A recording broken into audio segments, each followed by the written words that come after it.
নমস্কার বন্ধুরা, নেটের কিন্তু ফর্ম ফিল আপ চলে এসছে।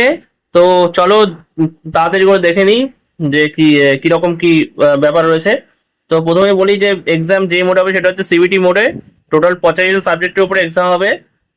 তোমাদের যার যেই স্পেশালাইজড সাবজেক্ট রয়েছে সে সেই স্পেশালাইজড সাবজেক্টের উপরে পরীক্ষা দেবে। অনলাইন অ্যাপ্লিকেশন শুরু হচ্ছে 7ই অক্টোবর থেকে, চলবে 7ই নভেম্বর অবধি। ফি পেমেন্টের লাস্ট ডেটও 7ই নভেম্বর। আর কারেকশন উইন্ডো তারপরে খোলা হবে 10ই নভেম্বর থেকে, যেটা চলবে 12ই নভেম্বর অবধি। Exam date, city admit card সেগুলো পরে অ্যানাউন্স করা হবে। অ্যাপ্লিকেশন ফি যদি বলা হয় তো জেনারেল বা আনরিজার্ভ ক্যাটাগরির জন্য 1150 টাকা।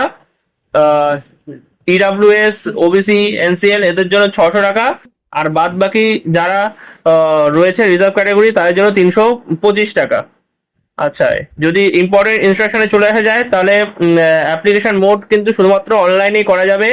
যেই ওয়েবসাইটে তোমরা অ্যাপ্লাই করতে পারবে সেই ওয়েবসাইটের লিংক আমাদের ভিডিও ডেসক্রিপশনে এবং আমাদের টেলিগ্রাম চ্যানেলে দেওয়া থাকবে। পার ক্যান্ডিডেট অনলি ওয়ান অ্যাপ্লিকেশন দেওয়া যাবে। ঠিক আছে, যদি একটা বেশি অ্যাপ্লিকেশন দিলে কিন্তু রিজেক্ট হয়ে যাবে ক্যান্ডিডেটের। আচ্ছা, ক্যান্ডিডেটকে ইনস্ট্রাকশন সমস্ত ফলো করতে হবে, আর মোবাইল আর ইমেল অ্যাড্রেস এগুলো সঠিকভাবে ফিল আপ করতে হবে। তো ব্যাস এইটুকুই ছিল। আজকের মতো চললাম, ধন্যবাদ।